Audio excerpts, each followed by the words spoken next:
웹블린 여러분 반갑습니다. 이석희입니다. 한 주간 부동산 뉴스 쉽고 빠르게 정리하는 주간 부동산 리뷰 주부리 5월 첫째 주입니다. 벌써 이제 4월도 다 가고 5월이 왔는데 가정의 달 맞아서 가족들끼리 화목한 시간 많이 보내시길 바랍니다. 이번 주 뉴스 세 가지입니다. 첫 번째는 집 보려면 돈 내세요. 요거 들으신 분들 이미 계실 거예요. 두 번째는 원베일리 샴푸 도둑. 세 번째는 이재명의 사기 신도시입니다. 어떤 뉴스들인지 빠르게 살펴보도록 하겠습니다. 우선 첫 번째, 집 보려면 돈 내세요. 물론 내 집은 아니지만 무슨 얘기냐? 여러분, 우리가 집 사려면 혹은 뭐 전세, 월세 구하려면 늘 거쳐야 되는 공인중개사 분들이 계시죠. 공인중개사 분들이 이 협회를 만들어서 협회장을 선출을 합니다. 그래서 작년에 이 김종호 14대 협회장이 선출이 됐는데 공인중개사 협회장 막강합니다. 권한이. 선거도 상당히 치열하게 치러져서 대선을 막 방불케 해요. 이게 막 그런 것도 있어요. 어느 지역에서 활동하던 중개사가 되느냐, 어느 지역 민심이 좋느냐, 뭐 이런 것까지도 협회장 선거에 상당히 영향을 끼치는 아주 재밌는 선거인데, 이번에 김종호 이제 협회장이 당선이 돼서 올해 초부터 임기를 시작을 했습니다. 취임한 다음에 첫 간담회에서 이런 얘기가 나왔습니다. 임장 기본보수제를 추진하겠다. 이게 무슨 말이냐? 우리들이 집 구하려면 집을 봐야 되잖아요. 매매를 하든 전월세를 하든. 그렇게 해서 집을 보여주면 공인중개사분들이 수고비를 받겠다는 겁니다. 이유에 대해서 여러 가지 얘기를 했습니다. 뭐 임장 크루에 대해서 반발해서 이런 거 하는 거 아니냐, 뭐 이렇게 보시는 분들도 계시던데, 중개사협회는 이렇게 얘기합니다. 우리가 정당한 노동에 대한 대가를 받기 위해서 이 임장비, 임장 기본보수제를 도입하려고 한다. 지금은 중개사를 통해 임장을 진행해도 아무런 보수 없이 끝나는 경우가 대부분이다.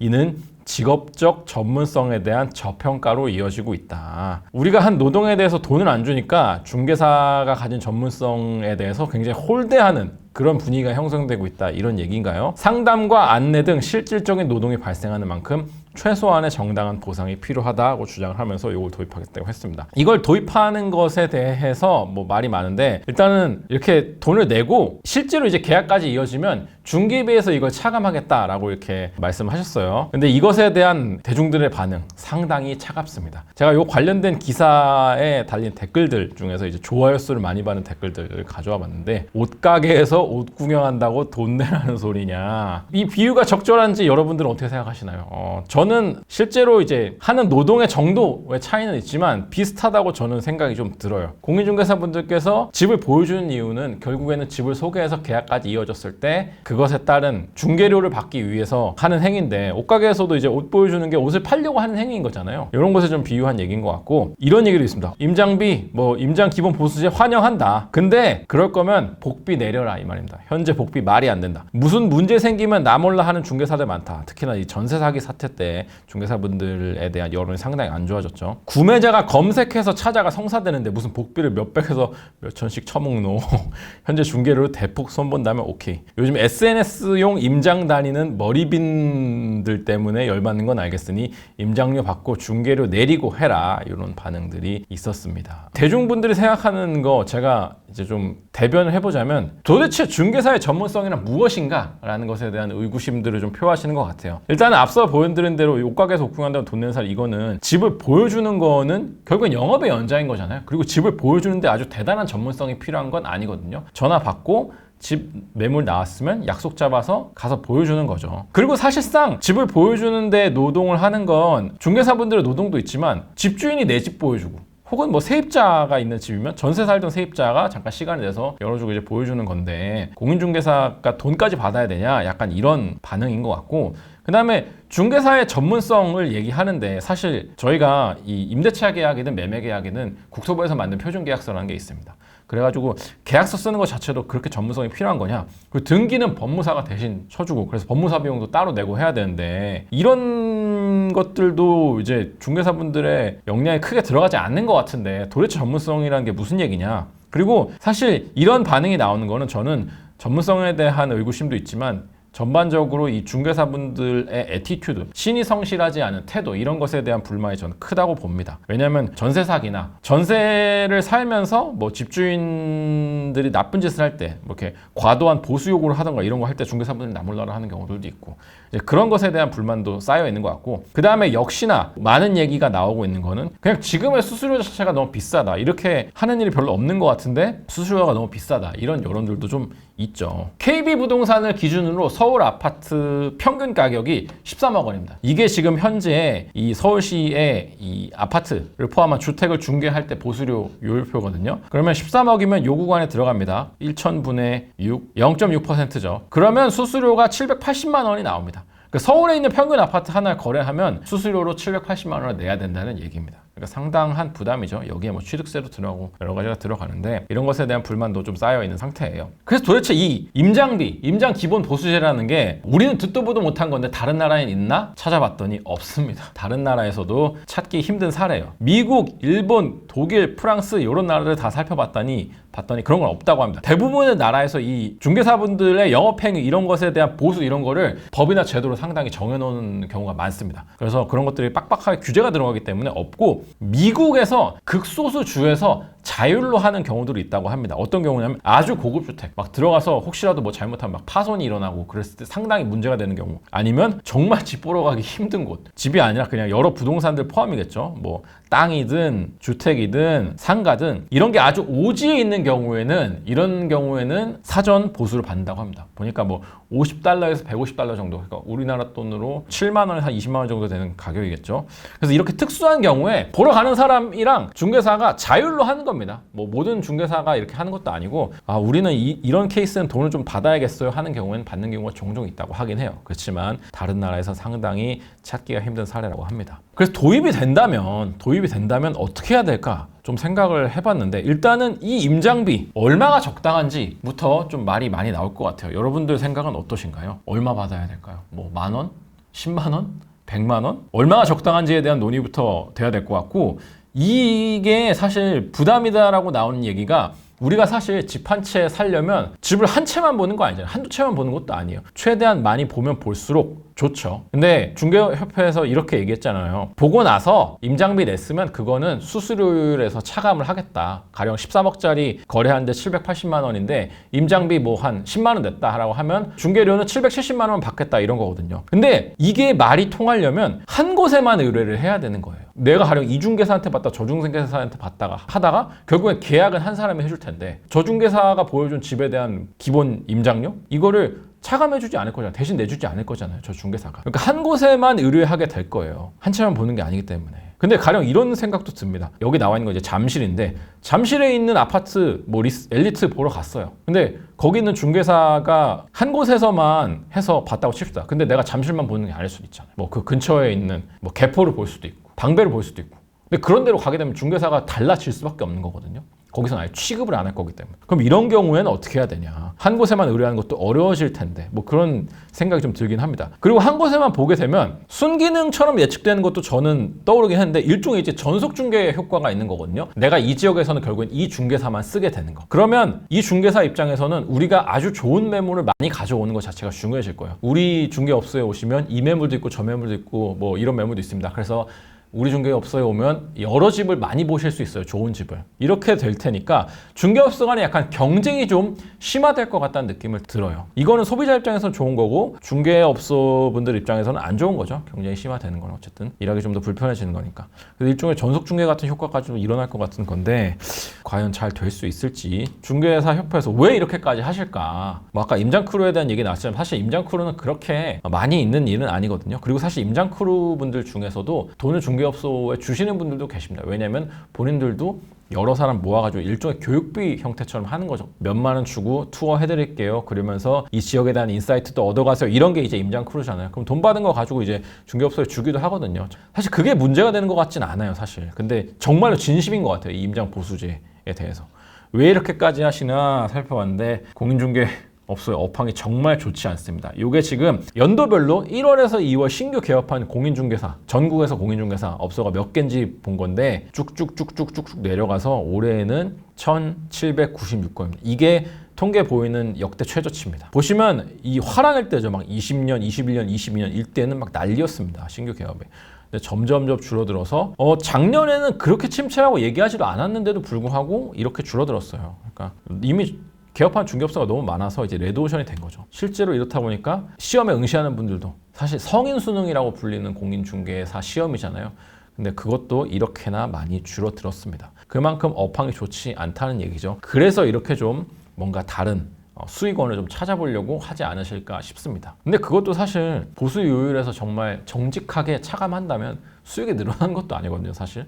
그래서 왜 이렇게까지 하시는지 좀 의문을 표하는 분들도 있지만 업황이 나빠진 게 좀 영향이 있지 않을까 생각이 듭니다. 그리고 이런 것도 있습니다. 어떻게 보면 닭이 먼저냐 달걀이 먼저냐인데 직거래가 늘어나서 공인중개업소분들이 업황이 나빠져서 이런 걸 추진하는 걸 수도 있고 그냥 공인중개업소를 믿지 못하겠다. 여기에 돈 이렇게 태우는 게 맞아? 라는 생각에 직거래가 늘어나기도 하거든요. 그래서 이게 보면 당근마켓에서 부동산 직거래가 요즘 많이 이루어지는데 당근마켓에서 이루어지는 직거래 성사 기준입니다. 성사 기준. 직거래 횟수인데 정말 많죠. 작년에 무려 5만 회였다고 합니다. 4년 전만 해도 세 자릿수에 그치던 것들이. 직거래가 많이 늘어나고 있어요. 이 공인중개사 분들에 대한 어떤 불신 내지 이 가격에 대한 어떤 불합리함 이런 판단 때문이겠죠. 그래서 좀 다른 방법은 없을까라는 생각도 좀 들긴 합니다. 일단은 제가 의구심을 표하는 거 정말 수고비를 받고자 하는 걸까? 아니면 가짜 손님을 차단하려고 하는 걸까? 이 사이에 대해서 좀 약간 공인중개사 협회의 진심을 좀 알고 싶긴 합니다. 사실 그냥 임장 크루가 아니더라도 부동산에 좀 관심 있는 분들은 정말 진심인 분들은 뭐 3개월에 한 번, 6개월에 한 번씩 그냥 집 보러 다니시는 분들도 있어요. 우리 동네 시세 혹은 내가 가고 싶은 지역의 시세 흐름이 어떤지를 좀 보려고. 그리고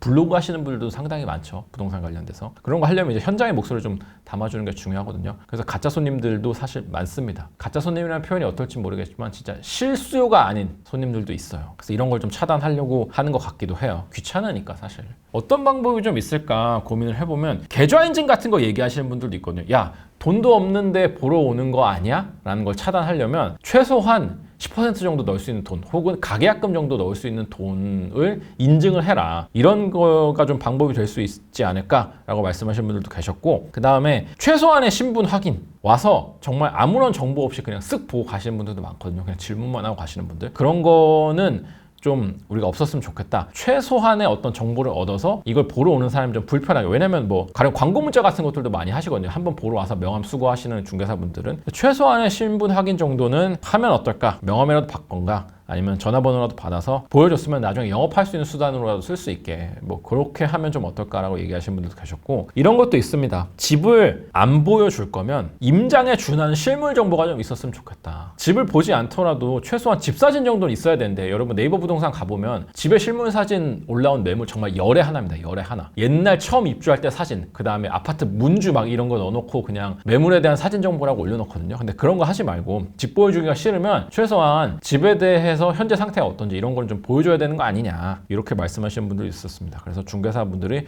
좀 성실하게 매물에 대한 정보를 제공했으면 좋겠다. 왜냐면 가보면 그 매물 나갔어요? 없어요? 그 집 말고 다른 집 보여드릴게요. 동이나 층이 달라지는 경우도 상당히 많거든요. 그래서 이런 것들에 대한 좀 보완이 필요하지 않을까라고 하는 의견들이 좀 많이 나왔습니다. 그래서 과연 이 임장 기본 보수제 과연 도입이 될 수 있을지 이런 따가운 시선과 여론을 뚫고 이 협회장님의 의지, 회원들의 의지가 상당히 좀 중요해 보입니다. 자, 두 번째는 원베일리 샴푸 도둑이라는 뉴스인데 제가 부제에 달아놨죠. 사람 사는 건 다 똑같구나. 이것만 보고도 바로 감이 오실 겁니다. 여러분, 원베일리 어떤 아파트인가요? 평당 2억 하는 아파트죠. 무려 국평에서도 이제 평당 2억 시대를 열었습니다. 평당 2억 아파트 사는 사람들도 레미안 원베일리 이것 지급 중단한다는데 과연 이것이 무엇일까요? 사우나에 들어가는 샴푸입니다. 사우나 공용품 중단 안내. 3월 13일 입주자 대표회의 제2호 사우나 용품 지급 여부 안건 의결에 따라 재고 소진 후 비누 치약을 제외한 나머지 물품은 제공하지 않습니다. 예상 소진 기간 4월 6일까지 이미 다 소진이 됐겠네요. 이후에는 각자 사우나 용품을 꼭 지참하셔서 이용해 주시길 바랍니다. 예상보다 미리 소진될 수도 있음을 양해 바랍니다. 공용 물품에 대한 특단의 조치를 내렸는데 왜냐하면 이 도둑이 있었다고 합니다. 원베일리에. 근데 이게 뭐 진짜 이걸 떼가는 도둑은 아니고 원베일리 사우나에 뭐 치약, 비누 요건 계속 유지한다고 하는데 샴푸, 로션, 바디워시 이런 것들이 좀 비치가 돼 있었다고 해요. 근데 치약, 비누 몇몇 빼고 다 없애는데 뭐냐면 빈통을 가져와서 여러 번 펌프질 하는 거예요. 샴푸를 집에 좀 가져가려고. 그리고 또 샴푸나 바디워시로 빨래를 한다라는 목격담이 주민들 단톡방에 올라와 있었다고 해요. 일종의 도둑질이 발생을 하니까 특단의 조치로 치약, 비누 몇 병 빼고는 다 빼겠다라는 거를 평당 2억 하는 원베일리. 여기 소득도 상당히 높죠. 장난 아니실 거거든요. 근데 그럼에도 불구하고 이런 곳에서도 대중탕에서 벌어지는 그런 일들이 벌어지고 있어서 특단의 조치가 이루어지고 있다고 합니다. 정말 진짜 사람 사는 곳은 다 똑같아요. 벌이가 많든 적든 이건 사실 습관의 측면이기도 하거든요. 어렸을 때부터 이렇게 절약하시던 분들은 이런 습관 아닌 습관이 남아있어서 이렇게 하시는 분들도 계실 겁니다. 월에 뭐 1,000만 원, 2,000만 원 벌더라도. 자, 그래가지고 이것에 대한 반응도 상당히 뜨겁습니다. 그런 반응도 있더라고요. 이것을 이제 비난하는 목소리도 많지만 이렇게 해서 원밸리 사는 거 아니야? 이 정도 절약 정신이 있어요. 원밸리 사는 거다. 이렇게 보시는 분들도 계시더라고요. 근데 이게 비단 원밸리만의 이야기는 아닙니다. 요건 뭐냐면 개포에 있는 모 단지에 붙은 이것도 공지인데요. 안녕하십니까, 커뮤니티 운영실장입니다. 우리 아파트 여자 사우나에 비치한 다이슨 헤어드라이어 도난 사태로 인해 많은 분들께 불편을 끼쳐드려 아래와 같이 사과 말씀드립니다. 현재 헤어드라이어 상황은 이렇습니다. 와, 여자 남자 사우나에 다이슨 헤어드라이어가 무려 33개, 44개씩이 있었는데 여자 사우나에서 7개가 도난이 당했다고 해요. 그러니까 가져가신 거죠, 누가. 여자 개인 파우더 다이슨 헤어드라이기는 이 없어진 거는 유닉스 헤어드라이어로. 그렇죠. 이거 아마 한 3만 원, 5만 원 정도 하는 쿠팡에서 그 정도 할 텐데, 다이슨 헤어드라이어 저희가 올해 초에 구독자 이벤트 할 때 드렸었죠. 상당히 비쌉니다. 50만 원 넘어가는 제품인데 그게 5만 원짜리로 교체가 되고 있습니다. 개포에 사시는 분들도 다이슨 헤어드라이기는 못 참는 거예요. 가져가시는 겁니다. 참 안타까운 상황인데, 강남에서도 수건 걱정합니다. 지금 여기 있는 거 보이세요? 제가 기억하기로는 대구인가 부산에 있는 찜질방이라고 하거든요. 가져가면 1년 재수 없다. 훔치는 수건 이렇게 자수를 박아놨어요. 강남에서 사우나 운영하는 아파트들 많거든요. 거기 아파트들에서도 수건을 이제 주지 말아야 되나 그런 고민들을 하고 계시다고 합니다. 4,000세대 규모 정도 되면 월에 한 800만 원 정도 든다고 해요. 이 수건을 관리하는데. 근데 이거 세대당 2,000원 정도밖에 안 하거든요. 근데 이것에 대한 뭐 가져가는 분들도 있고 해서 아껴야 되나 라는 고민들 때문에 주던 거 주지 말아야 되나 고민하는 단지들도 요즘 있다고 합니다. 참고로 원밸리는 원래 없었다고 해요. 사실 커뮤니티는 늘 논란입니다. 강남에 있는 단지들 뿐만 아니라 가장 대표적인 게 사실 수영장이에요.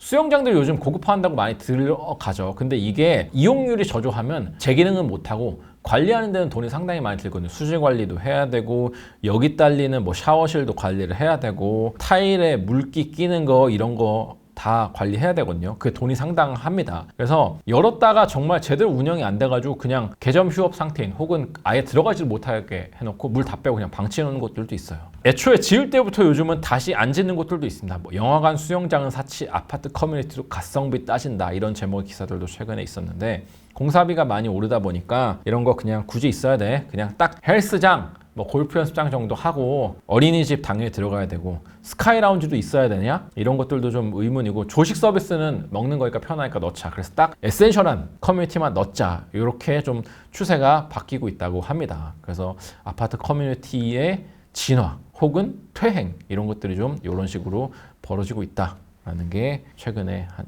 원밸리 샴푸 도둑 때문에 좀 이슈가 됐었습니다. 세 번째는 이재명의 사기 신도시, 부동산 같은 수도권 공약. 제가 또 이재명 후보의 부동산 공약에 대해서 좀 다룰 텐데, 부동산에 대한 이재명의 생각 몇 주 전 주부리에서 다뤄드렸었죠. 요거는 공약은 아니었고, 그리고 후보가 확정되기 전이었는데 최근에 후보로 확정이 됐죠. 근데 또 어제 선거법 위반에 대한 파기환송, 유죄 취지 파기환송이 나가지고 정말 롤러코스터를 타고 있는 이재명 후보인데, 최근에 공약이라고 딱 얘기할 수 있는 공약이 나왔어요. 근데 이게 페이스북에 처음에 올라온 얘기인데, 겉으로 보기에는 수도권 공약입니다. 뭐 세계를 선도하는 K수도권, 국제 경제와 문화의 중심을 우뚝 세우겠습니다. 인데 자세한 내용을 보면 부동산과 관련된 내용들이 상당히 많습니다. 그래서 수도권 공약 같은 부동산 공약 같은 수도권 공약을 내놔서 살펴보겠습니다. 가장 눈에 들어왔던 거는 사기 신도시를 추진하겠다는 건데, 사기 스마트 신도시를 추진하겠다고 합니다. 왼쪽에 이제 이 페이스북에 올라온 전문을 그대로 가져온 겁니다. 사기 스마트 신도시를 만들어서 청년, 신혼부부 등 무주택자에게 쾌적하고 부담 가능한 주택을 공급하겠다. 3프로 나오셔서도 많이 얘기했었죠. 공급을 많이 늘려야 되는데 공공주택은 부담 가능한 주택을 많이 좀 공급을 하겠다. 싸게 공급하겠다라는 게 핵심이었고, 사기 신도시뿐만 아니라 유휴 국공유지를 복합 개발해서 공공주택과 녹지, 편의시설이 어우러진 공간으로 조성하겠다. 요거는 유종일 대표가 말했던 문화센터전 이런 것들을 주상복합으로 재개발하겠다는 거고, 그 다음에 요 얘기도 했습니다. 지역 단절로 상권을 약화시키고 소음과 분진을 피해주는 철도와 고속도로는 단계적으로 지하화하겠습니다. 철도, 고속도로 지하화, 뭐 총선, 대선 때만 되면 돌아오는 각설이 같은 공약이죠. 이런 거는 뭐 뻔한 얘기들이고 사기 신도시가 좀 눈에 띄는 얘기였습니다. 그 다음에 진보 후보에서는 상당히 보기 힘들었던 재건축 재개발 규제 완화에 대한 얘기를 했습니다. 서울의 노후 도심은 재개발 재건축 진입 장벽을 낮추고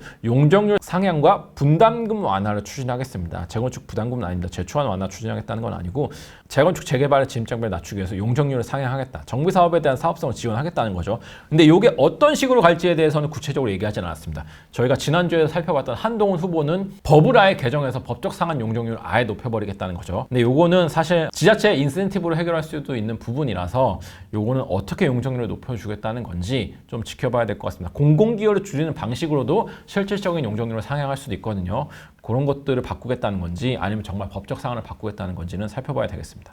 그 다음에 많은 분들이 우려하셨던 1기 신도시 이거 윤석열 정부에서 추진하던 건데 제대로 가는 거야? 근데 제가 말씀드렸었죠. 이재명 후보가 1기 신도시 분당에 사기 때문에 잘 갈 거다.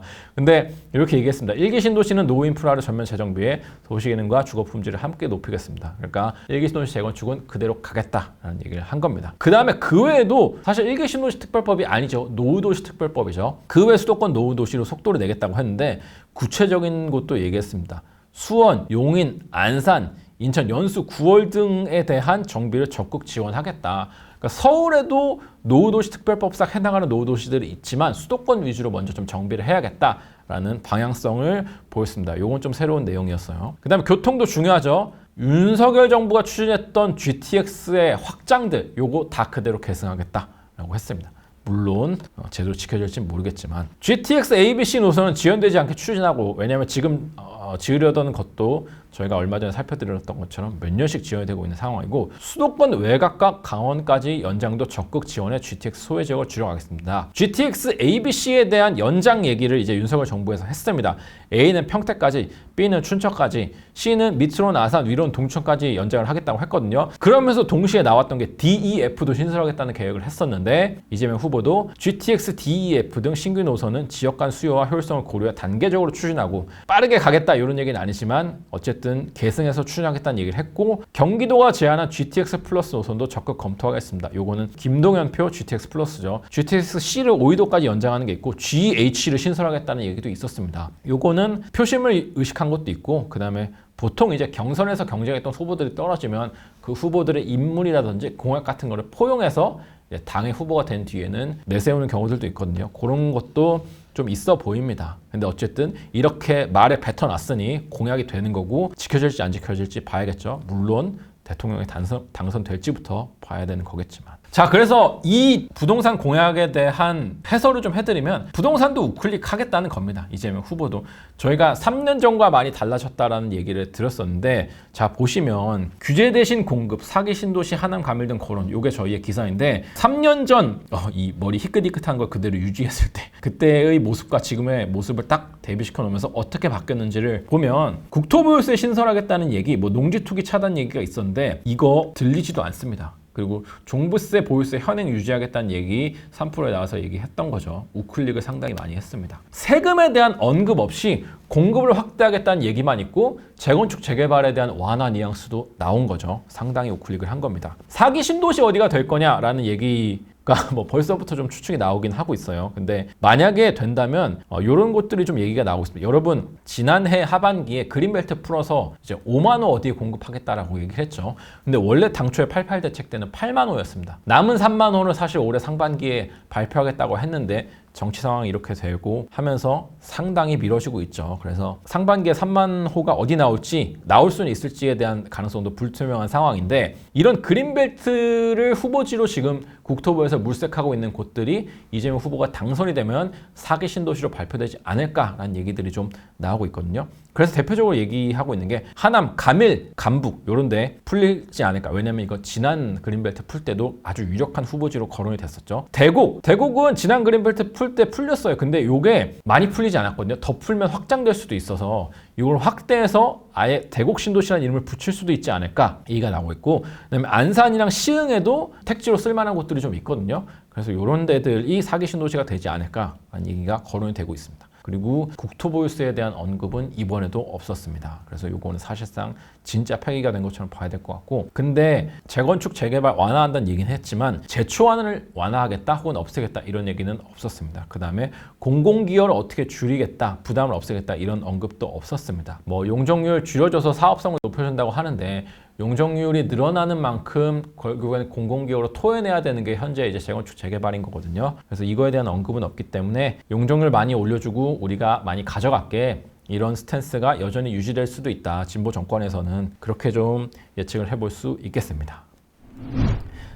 오늘 준비한 3가지 뉴스는 여기까지고요. 자, 주간 시세. 전국 하락폭은 조금 늘어났는데 뭐 미미한 수준이죠. 지방의 하락폭이 좀 커졌기 때문입니다. 그 다음에 서울을 제외한 수도권의 상승폭도 좀 줄어들었고, 서울은 전주 대비 0.01%포인트 상승폭이 조금 올랐습니다. 전세는 변동이 크지 않게 이렇게 유지가 되고 있는 상황이고, 지역별로 봐야겠죠. 강남 전주와 비슷합니다. 강남권 중에서도 강남구가 조금 상승폭이 지난주에 비해서 많이 오른 편인데, 나머지 뭐 서초, 송파, 강동은 소수점 2자리 변화도 없이 그대로 유지되고 있습니다. 근데 이 상승폭 자체가 적은 상승폭은 아니어서 계속해서 조금씩 상승하고 있다. 자연 상승이 아니라 자연 상승 이상의 상승폭을 좀 보이고 있다고 볼 수 있고, 강북의 주요 지역들도 마찬가지입니다. 용산 비슷한 수준이고, 성동구 비슷한 수준이고, 마포도 거의 비슷한 수준입니다. 그 다음에 노도강은 이렇게 유지가 되고 있고, 자 여러분, 세종 아주 뜨겁습니다. 이번 주 0.49%포인트 올랐거든요. 4년 8개월 만에 최대치로 오른 겁니다. 그러니까 부동산이 급등하던 문재인 정부 때 찍었던 상승폭만큼의 상승폭을 지금 보이고 있다는 거예요. 과연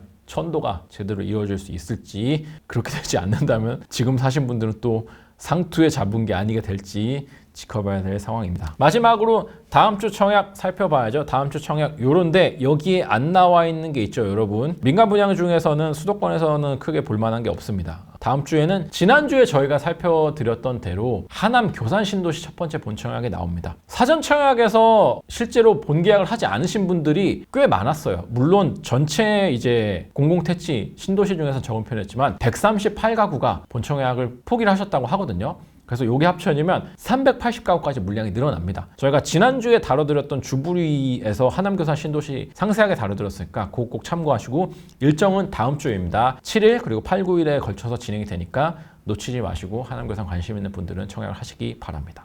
5월 첫째 주 주간 부동산 리뷰 여기까지 마무리하도록 하겠습니다. 이번 주도 도움이 되셨다면 구독, 좋아요 부탁드리고요. 다음 주에도 또 알찬 뉴스로 찾아뵙도록 하겠습니다. 저는 이만 인사드리겠습니다. 감사합니다.